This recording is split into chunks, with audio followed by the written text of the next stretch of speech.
Hello students, welcome to the study physics. इस video में हमने अभी तक स्केलर और डॉट प्रोडक्ट देख लिया है। अब हम लोग बात करेंगे वेक्टर और क्रॉस प्रोडक्ट के बारे में। इसमें हम लोग देखेंगे कि ये क्या है, इसकी क्या प्रॉपर्टीज़ है और साथ ही हम लोग कुछ करेंगे न्यूमेरिकल्स इसके रिलेटेड।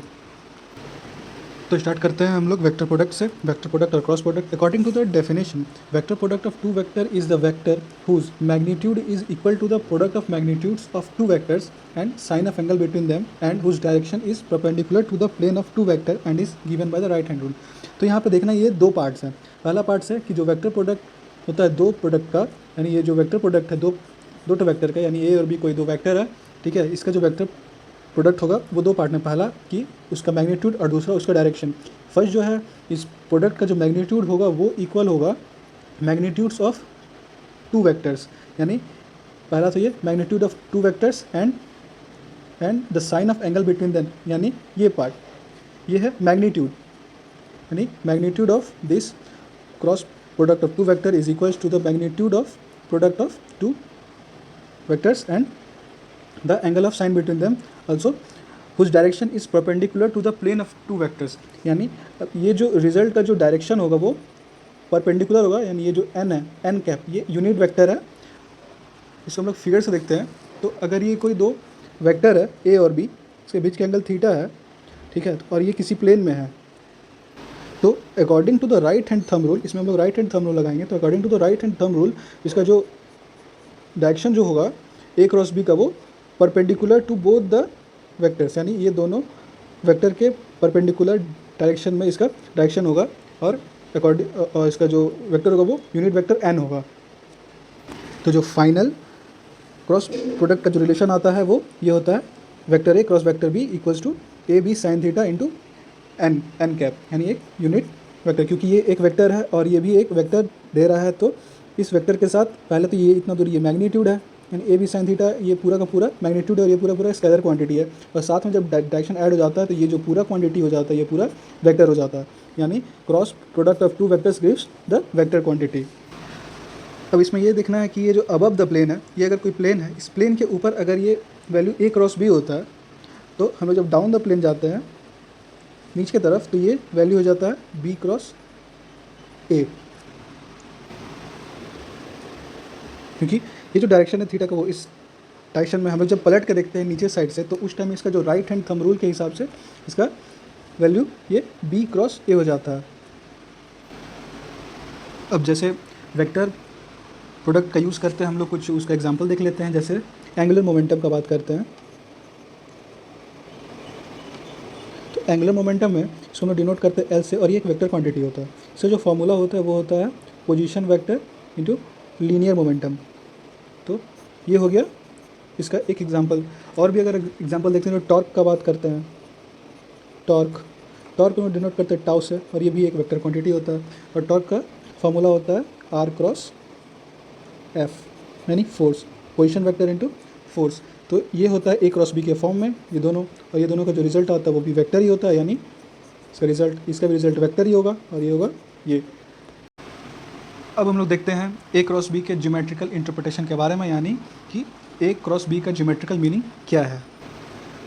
तो हम लोग लेते हैं दो वेक्टर्स जो कि एडजेसेंट साइड्स है, एक parallelogram O P R Q का, और उसके बीच और दोनों वेक्टर के बीच का जो एंगल है वो है थीटा। अब इस क्यू से ओ पी साइड पे, यानी वेक्टर ए पे हम लोग एक परपेंडिकुलर ड्रॉ कर लेते हैं जो कि क्यू एन है एट पॉइंट एन। तो अब इस राइट एंगल ट्रायंगल में, यानी ओ क्यू एन में, हम लोग इस साइड का वैल्यू जब निकालेंगे, इसमें हम लोग अगर कॉस थीटा या फिर साइन थीटा, अगर साइन थीटा लगाते हैं तो ये साइन थीटा इक्वल हो जाता है ना पी बाई एच, यानी पी है यहाँ पे Q N by O Q है बी। तो इस केस में जो क्यू एन है वो हो जाएगा बी साइन थीटा। तो क्यू एन हो गया बी साइन थीटा का बराबर, यानी ये इसका जो वैल्यू हो जाएगा ये हो जाएगा बी साइन थीटा, और ये एक कॉम्पोनेंट हो जाएगा बी का। तो हम लोग देखते हैं ए क्रॉस बी, ठीक, इसका वेक्टर प्रोडक्ट हो जाता है ए बी साइन थीटा, यानी इसका हम लोग जनरली हम इसका कैलकुलेट कर रहे हैं मैग्नीट्यूड। ये है मैग्नीट्यूड, यानी इसमें डायरेक्शन नहीं है, ये सिर्फ इसका हम लोग मैग्नीट्यूड कैलकुलेट कर रहे हैं। तो A cross B magnitude equals to A B sine theta, ठीक है। इसमें हम लोग ए जो है वो ओ पी है, तुमने लिख लिया ओ पी, और जो बी साइन थीटा बी है वो क्यू एन है, सॉरी ओ क्यू है, ये जो बी है ओ क्यू है और साइन थीटा, यानी ये जो ओ क्यू और साइन थीटा है, ये O Q sine theta equals to ये है बी साइन थीटा, यानी ये बी साइन थीटा हो जाएगा और बी साइन थीटा है क्यू एन, तो ये हो गया क्यू एन, यानी O P into Q N, ये हो गया बी साइन थीटा इक्वल्स में, और O P multiply by Q N, B हो जाएगा O P multiply by Q N, यानी बेस इंटू हाइट, और एरिया ऑफ पैरेललोग्राम का जो फॉर्मूला होता है वो होता है बेस इंटू हाइट, ये होता है एरिया ऑफ पैरेललोग्राम का फॉर्मूला। तो इस तरह से ये जो हो गया O P into Q N, ये हो गया area of parallelogram O P R Q का एरिया। और अगर इसको दूसरे व्यू से देखा जाएगा, हम लोग यहाँ से एक डायगोनल ड्रॉ कर ले, ये डायगोनल, यानी ये जो ट्रायंगल बन गया ओ क्यू पी, तो इससे हम लोग देखते हैं, इससे आ जाता है कि अगर इसको हम लोग हाफ कर ले, half into O P into Q N, तो ये हो जाता है area of triangle O P Q, यानी ये जो O P into Q N हो जाता है, ये जो वैल्यू आता है ये हो जाता है, इसको 2 से मल्टीप्लाई कर दे, 2 into area of triangle O P Q, तो ये जो टर्म देता है ये फिर यही आ जाएगा area of parallelogram O P, यानी इसका double, this part plus this part, यानी 2 into this will give the area of parallelogram. तो इस तरह से हम लोग देख लेते हैं कि ये दो चीज़ हम लोग को इससे मिलता है ज्योमेट्रिकल इंटरप्रिटेशन से, यानी ये जो ए क्रॉस बी है ये देता है प्लेन, इसका जो प्लेन होता है, इसके कारण जो प्लेन बनता है उससे हम लोग को मिलता है एरिया ऑफ पैरेललोग्राम। तो ये था ज्योमेट्रिकल मीनिंग ए क्रॉस बी का। अब चलते हम लोग देखते हैं इसका कुछ प्रॉपर्टीज़ को। तो पहला जो प्रॉपर्टी है वो है एंटी कम्यूटेटिव।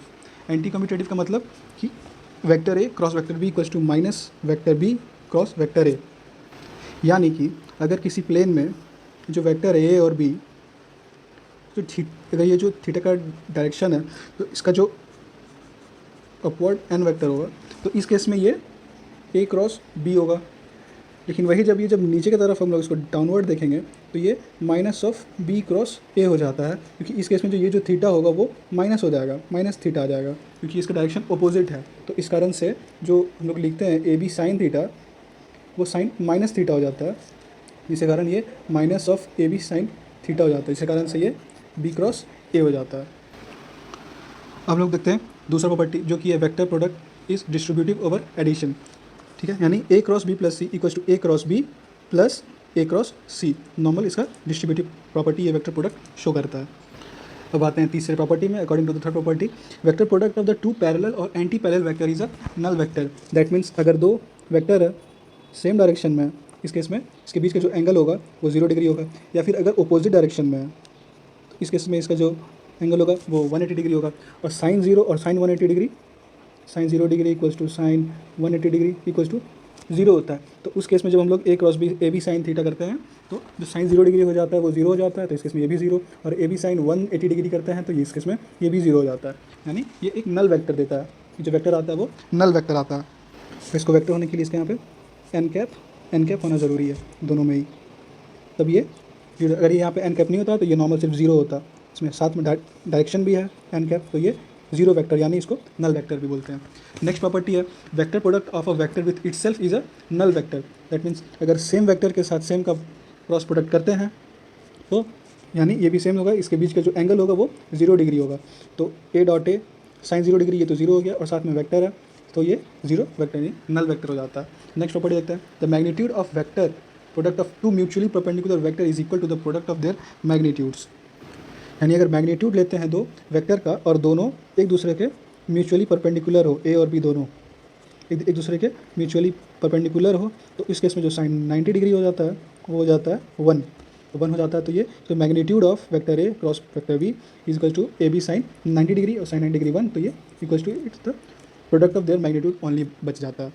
अब आते हैं नेक्स्ट प्रॉपर्टी जो कि रिलेटेड है बेस वेक्टर से। तो वो जो बेस वेक्टर्स के रिलेटेड देखते हैं तो इसमें हम लोग देखते हैं कि ये तीनों तो ऐसे तो परपेंडिकुलर ही होता है एक दूसरे के, आई जे और के, आई जे के। तो नॉर्मल हम लोग जब आई क्रॉस जे या फिर जे क्रॉस के या फिर के क्रॉस आई करते हैं तो उस केस में क्या होता है कि जब आई क्रॉस जे करेंगे तो इसके ये तीनों एक दूसरे के परपेंडिकुलर है। जैसे कि हम लोगों ने ए क्रॉस बी में देखा, उसके जो इन दोनों वेक्टर के जो परपेंडिकुलर होता है वो होता है उसका एन वेक्टर, यानी कि ये एक यूनिट वेक्टर होता है। और आई और जे के केस में इसका जो यूनिट वेक्टर है वो है के है। तो इस केस में जो आई क्रॉस जे होगा, अब तो आई का मैग्नीट्यूड इक्वल्स टू जे का मैग्नीट्यूड इक्वल्स टू के का मैग्नीट्यूड इक्वल्स टू 1 होता है।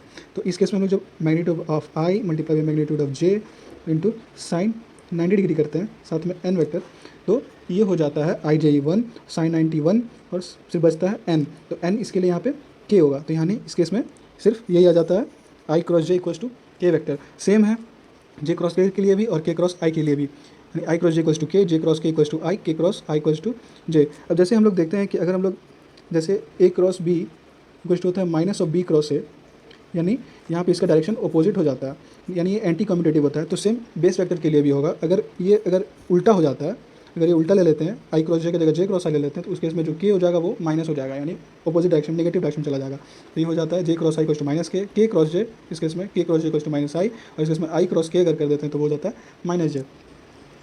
वही हम लोग जब सिमिलर टाइप का करते हैं, यानी अगर आई क्रॉस आई, जे क्रॉस जे और के क्रॉस के, तो वो सेम हो जाता है इसके तरह से।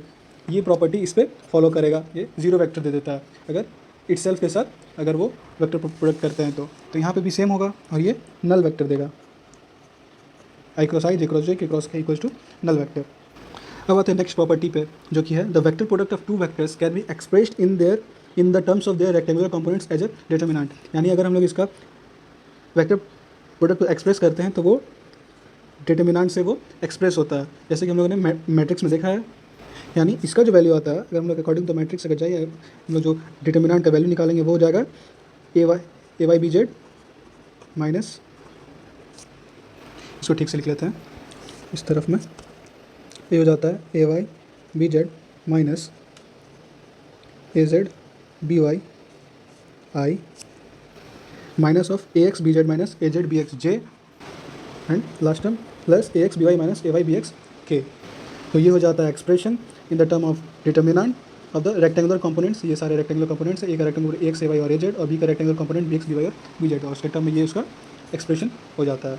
तो अगर कोई भी ए वेक्टर और बी वेक्टर दिया हो, अगर उसका क्रॉस प्रोडक्ट निकालना हो तो डायरेक्ट हम लोग इस डिटर्मिनेंट मेथड से हम लोग डायरेक्ट उसका क्रॉस प्रोडक्ट निकाल सकते हैं।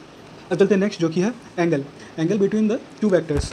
तो इसका जो टर्म आता है होता है, हम लोग सिर्फ मैग्नीट्यूड निकालते हैं ए क्रॉस बी का, तो मैग्नीट्यूड इसका हो जाता है मैग्नीट्यूड ऑफ ए वेक्टर तो magnitude of B vector into sine theta. हम लोग यहाँ पे डायरेक्शन नहीं ले रहे हैं, किसी यहाँ पे मैग्नीट्यूड ले रहे हैं, तो इस केस में जो साइन थीटा हो जाता है वो ये हो जाता है, यानी A cross B divided by magnitude of A by magnitude of B. यहाँ पे हम लोग ए क्रॉस बी रखते हैं और इसका हम लोग मैग्नीट्यूड यहाँ से ही निकाल लेते हैं, इसका वैल्यू निकाल के इसका मैग्नीट्यूड कैलकुलेट कर लेते हैं और इंडिविजुअली ए और बी का, तो यहाँ से आ जाता है हमारा साइन थीटा। तो नेक्स्ट देखते हैं जो कि है यूनिट वेक्टर। अब जो यूनिट वेक्टर जो होता है वो परपेंडिकुलर होता है इसके प्लेन के, और इसका जो ये टर्म आता है वो यहाँ से आता है, ये है अगर ये जो magnitude of A cross B है वो ए बी साइन थीटा के इक्वल होता है, यानी अगर हम लोग ए क्रॉस बी करें ये हो जाता है magnitude of A into magnitude of B into sine theta into N vector. अब ये जो टर्म है वो किसके इक्वल है, magnitude of A cross B के इक्वल है, तो ये हो जाता है A cross B equals to magnitude of A cross B into unit vector. अब यही जो यूनिट वेक्टर हो जाता है ये A cross B divided by magnitude of A cross B, ये आ जाता है यूनिट वेक्टर के लिए, और इसका भी यूज़ हम लोग करते हैं बहुत सारा न्यूमेरिकल्स में। तो ये तो हो गया प्रॉपर्टीज़। अब हम लोग देख लेते हैं इससे रिलेटेड कुछ न्यूमेरिकल्स। तो आते हैं पहले न्यूमेरिकल पे, ये है पहला क्वेश्चन, यानी ये हो जाता है ए क्रॉस बी हम लोग को फाइंड करना है और ए का वैल्यू और बी का वैल्यू दिया हुआ है, तो हम लोग सिंपली यूज़ करते हैं ए क्रॉस बी का formula. From the formula A cross B ये हो जाता है equal to I J cap K cap. यहाँ पर लगता है A X A Y A Z और B X B Y B Z, यानी यहाँ पे तीनों का जो कंपोनेंट है इसका हम लोग कोफिशिएंट्स लेते हैं, तो आई कोफिशिएंट 1 है, जे का कोफिशिएंट 3 है, के का कोफिशिएंट 2 है, और बी के लिए बी एक्स है 3, बी वाई है 1 और बी जेड है 2। तो इसका डिटर्मिनेंट निकालेंगे, तो अकॉर्डिंग टू द फॉर्मूला इस फॉर्मूला का यूज़ करेंगे हम लोग, इस फॉर्मूला का यूज़ करके हम निकालते हैं, तो ये हो जाता है ए एक्स बी जेड और ए जेड बी वाई। तो हम लोग यहाँ पे कर लेते हैं आई के लिए हो जाता है 1 यानी 3 मल्टीप्लाई बाई 2 6 और माइनस 2 आई रहता है माइनस ऑफ 1 मल्टीप्लाई बाई 2 यानी 2 और 6 माइनस 6 ये हो गया जे, और फिर प्लस के लिए हो जाएगा 1 माइनस 9 ये हो गया के। इसको सिंप्लीफाई कर लेते हैं, तो ये हो जाता है 6 माइनस 2 4 आई हो जाता है -4 माइनस +4 जे हो जाएगा 1 माइनस -8 जे -8 के। तो ये हो गया ए क्रॉस बी का value 4i + 4j minus of 8k। ये हो गया ए क्रॉस बी का क्रॉस प्रोडक्ट का वैल्यू। अब आते हैं हम लोग अपने सेकंड क्वेश्चन पे। सेकंड क्वेश्चन इसमें प्रूव करना है कि वेक्टर ए और वेक्टर बी जो है वो दोनों एक दूसरे के पैरेलल है। और ये दोनों एक दूसरे के पैरेलल तब होता है जब दो वेक्टर एक दूसरे के पैरेलल हो तो उन दोनों का क्रॉस प्रोडक्ट 0 होता है, यानी सेम डायरेक्शन में हो या फिर पैरेलल हो तो उसके इसमें उसका जो थीटा होता है वो 0 डिग्री होता है और साइन 0 हो जाता है। इसलिए दोनों का जो क्रॉस प्रोडक्ट होगा वो 0 होना चाहिए। तो हम लोग देख लेते हैं इसका ए क्रॉस बी कैलकुलेट करके सेम डिटर्मिनेंट मेथड से। इसका जो ए क्रॉस बी आएगा वो हो जाएगा i j k और ए के लिए हो जाएगा 4 3 और 1 और बी के लिए हो जाएगा 12 9 और 3 12 9 एंड 3। तो इसका कैलकुलेट कर लेते हैं। तो ये हो जाएगा आई के लिए 4 × 3 12 12 माइनस 12 सॉरी ये आई के लिए हो जाएगा ये पार्ट यानी 3 × 3 इसको हम यहाँ पर लिख लेते हैं। ये है 3 यहाँ पे इस लाइन में हो जाएगा 3 × 3 9 9 माइनस 9 यानी 9 माइनस 9 आई।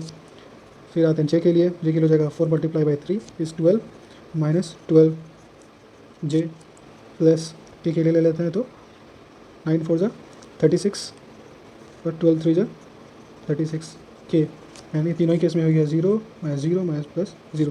तो ये टोटल हो गया 0, यानी जो ए क्रॉस बी आ गया वो हो गया 0।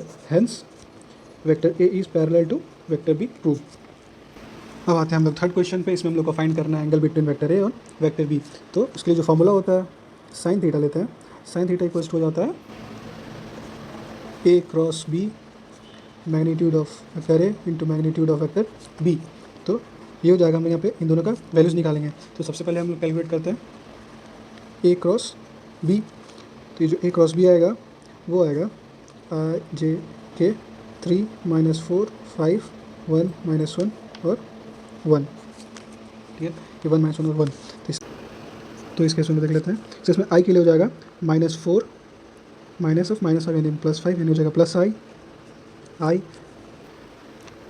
And then minus of 3 - 5 is यानी प्लस 2j और ये के लिए हो जाएगा -3 + 4 + 1k। ये हो गया ए क्रॉस बी का वैल्यू। ये आ गया ए क्रॉस बी। हम लोग यहाँ पे इसका मैग्नीट्यूड यूज़ करते हैं, magnitude of A cross B.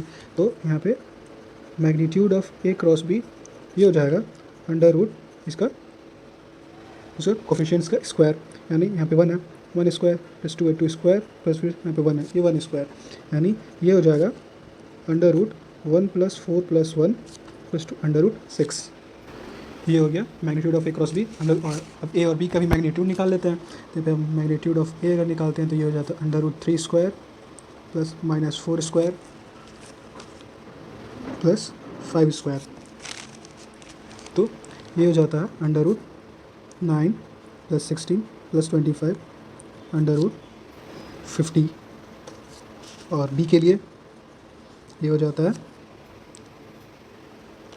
√1 square -1 square + 1 square, यानी हो जाएगा √3। अब इन तीनों का वैल्यू हम लोग इसमें पुट कर लेंगे। तो ये हो जाएगा sine theta equals to magnitude of A cross B हो जाएगा √6 divided by magnitude of A into magnitude of B, यानी √50 इंटू √3। इसको सिंप्लीफाई करेंगे तो ये हो जाएगा √6 डिवाइडेड √50 में ले सकते हैं 5√2 इंटू √3। √2 इंटू √3 हो जाएगा √6 √6/5 √6 ये कट हो जाएगा तो बचेगा 1/5, यानी साइन थीटा का वैल्यू हो गया 1/5। यहाँ पे हम लोग इसको छोड़ सकते हैं और अगर फर्दर और अच्छे से लिखना है तो हम लोग theta equals to sine inverse 1/5 भी लिख सकते हैं। ये दोनों ही करेक्ट होगा। अब आते हैं हम लोग क्वेश्चन नंबर 4 पे। इसमें फाइंड करना है unit vector perpendicular to the both the vectors, यानी जो यूनिट वेक्टर होता है वो दोनों ही वेक्टर से परपेंडिकुलर होता है। तो हम लोग सिंपली इसका यूनिट वेक्टर का निकालेंगे और यूनिट वेक्टर का जो फॉर्मूला होता है वो होता है A cross B divided by magnitude of A cross B. Simple है, हम लोग को सिर्फ ए क्रॉस बी निकालना है। तो हम लोग ए क्रॉस बी कैलकुलेट कर लेंगे। ये हो जाएगा आई जे के हो जाएगा 4 - 1 3 -2 1 -2 और ये हो जाएगा ए क्रॉस बी का वैल्यू। हम लोग इसका हम लोग मैग्नीट्यूड कैलकुलेट कर लेंगे। तो ये हो जाएगा मैग्नीट्यूड अंडर रूट -1 का square plus 2 square plus 2 square हो जाएगा under root 1 plus 4 equals to under root 9 equals to 3, यानी magnitude of A cross B का वैल्यू आ गया 3। अब इन दोनों के वैल्यूज़ को हम लोग यहाँ पे पुट कर लेंगे, तो ये हो जाएगा ए क्रॉस बी, यानी unit vector N equals to A cross B है -i plus 2j plus 2k divided by 3। ये हो गया यूनिट वेक्टर का वैल्यू। तो स्टूडेंट्स, यहाँ पर हमारा वेक्टर प्रोडक्ट और क्रॉस प्रोडक्ट कंप्लीट होता है। ये वीडियो आपको कैसा लगा आप ज़रूर बताएं कमेंट में करके, और अगर अच्छा लगा हो तो लाइक करें, अपने चैनल को सब्सक्राइब करें।